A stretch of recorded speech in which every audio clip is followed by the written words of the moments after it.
The Substance, film yang menceritakan tentang bahayanya obat dalam yang tidak terdaftar di BPOM.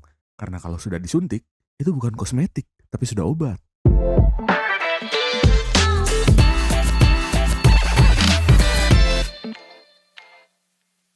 Hai, balik lagi sama gue Dimas di Reveal atau Review Film. Kali ini kita akan membahas The Substance, film yang penerimaannya mantep banget gitu.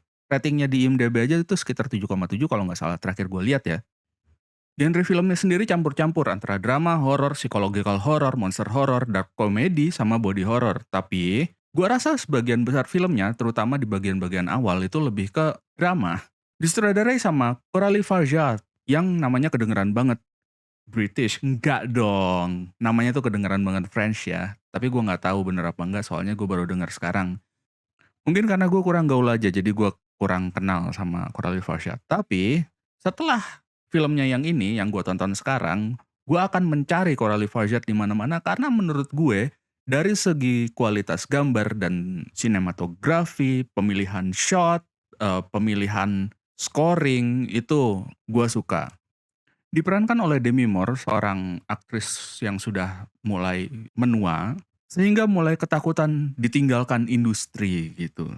Terus ada Margaret Qualley yang memerankan Sue sebagai versi muda dari Elizabeth Sparkle yang tadi yang diperankan oleh Demi Moore. Dan ada Dennis Quaid sebagai Harvey, seorang pemilik TV kalau nggak salah, kalau gua nggak salah ingat tadi, nggak salah paham juga, yang rada brengsek gitu. Terus filmnya tentang apa sih? Ya yang kayak tadi gue bilang, filmnya itu mengisahkan tentang seorang aktris yang sudah mulai menua, yang ketakutan kalau dirinya itu mulai ditinggalkan fans, ditinggalkan tempat dia nyari nafkah, TV, showbiz itu meninggalkan dialah pokoknya, untuk mencari seseorang yang lebih muda lagi. Sampai suatu saat dia ada di rumah sakit, seseorang yang aneh ngasih tahu dia sebuah metode kecantikan alternatif yang pesannya aja mencurigakan gitu. Pesannya itu cuma, apakah kamu pernah bermimpi untuk menjadi versi yang lebih baik dari dirimu? Dua kata tersebut itu cuma dipakai sama dua jenis makhluk kalau di dunia nyata. Orang yang ngajarin course sama MLM. Nggak ada yang bener dua-duanya. Gue rasa gue akan mulai dari yang gue suka dulu. Film ini tuh bener-bener menonjol banget dari sisi teknik pembuatan filmnya ya. Terutama sinematografinya. Gila banget itu sinematografinya. Camera work di sini tuh luar biasa. Terus buat yang suka banget sama storytelling visual, gue rasa, atau bercita-cita jadi sinematografer, wajib banget nonton film ini. Serius deh.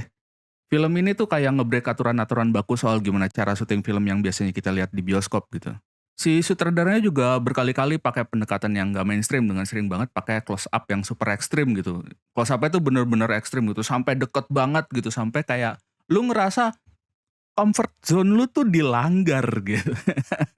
Gimana ya gue ngejelasinnya ya, pokoknya gitulah. Dia tuh biasanya fokus ke hal-hal kecil yang biasanya luput dari perhatian gitu, kayak orang rokok lah, ngunyah-ngunyah lah, cara gerak bibir orang pas dia ngomel-ngomel lah dan segala macem. Dan jujur aja buat beberapa penonton itu kayak yang gue bilang tadi, ada yang mungkin yang akan ngerasa kalau comfort zone-nya itu dilanggar gitu, kayak gua misalnya. Tapi gua rasa itu justru bagian dari kekuatannya gitu. Teknik itu bukan cuma pamer visual, tapi punya makna naratif yang dalam, gua rasa ya. Rasanya kayak lo tuh nggak bisa lari gitu dari momen gak nyaman di filmnya gitu.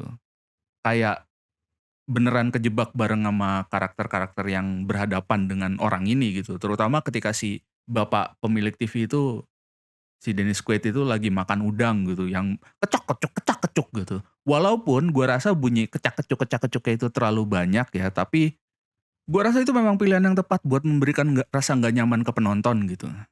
Ada satu hal yang rada lucu yang gue notice saat gue nonton, yaitu Mbak ini tuh senang banget pakai ini ya, lensa fisheye.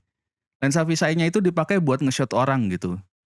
Yang gue rasa Mbak ini terinspirasi dari anim-anim gitu. Kan biasa tuh orang-orang gila di anim atau yang mulai gila di anim itu kelihatannya terdistorsi gitu.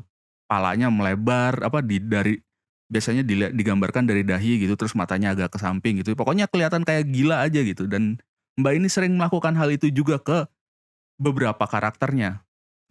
Mungkin juga sama menggambarkan kegilaan mereka juga gitu. Gue juga nggak tahu ya, tapi tebakan gue sih itu. Baguslah ada orang terinspirasi anim. So tau banget gue.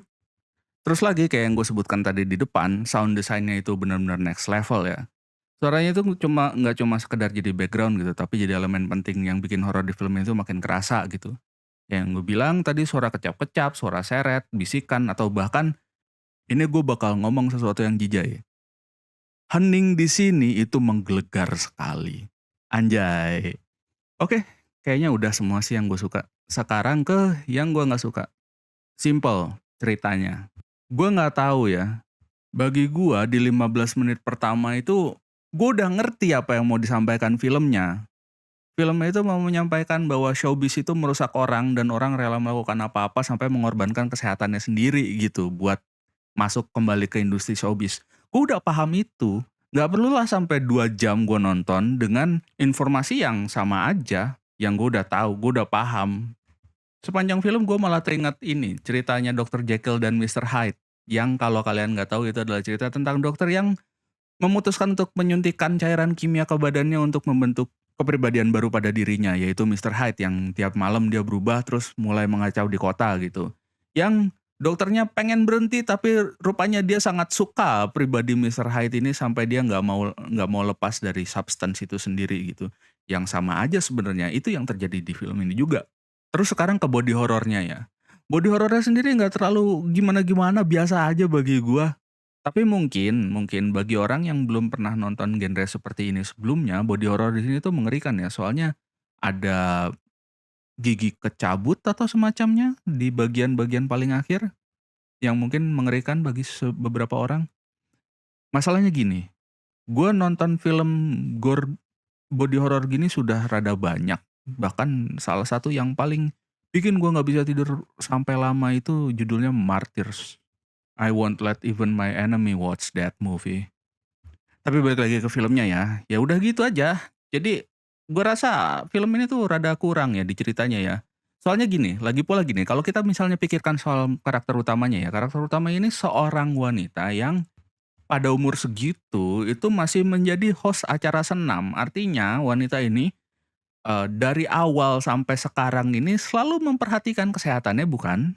Iya dong, kalau masih jadi host acara senam kan berarti kesehatannya masih terjaga. Bisa-bisanya dia, kayak yang gue bilang tadi, di awal review ini yang gue bilang, beli obat yang nggak terdaftar di BPOM-nya Amerika yang gue lupa namanya apa, FDA. Terus maksudnya yang muda sama yang tua itu saling saling mensabotase masing-masing gitu. Artinya yang muda nggak mau balik yang tua mencoba mensabotase yang muda juga gitu. Itu kenapa sih? Apa mereka bukan kepribadian yang sama gitu? Sekali lagi gue sadar kalau ini cuma kritik buat apa yang terjadi di industri perfilman. Tapi kritik itu juga harus bikin satu karakter yang full gitu, yang nggak one dimensional cuma pengen jadi cantik atau sebaliknya. Kan lu bisa bikin satu karakter yang sangat kompleks gitu, yang bisa berpikir macam-macam gitu. Kayaknya udah segitu dulu aja dari gue untuk review ini. Terima kasih udah mendengarkan. Thank you.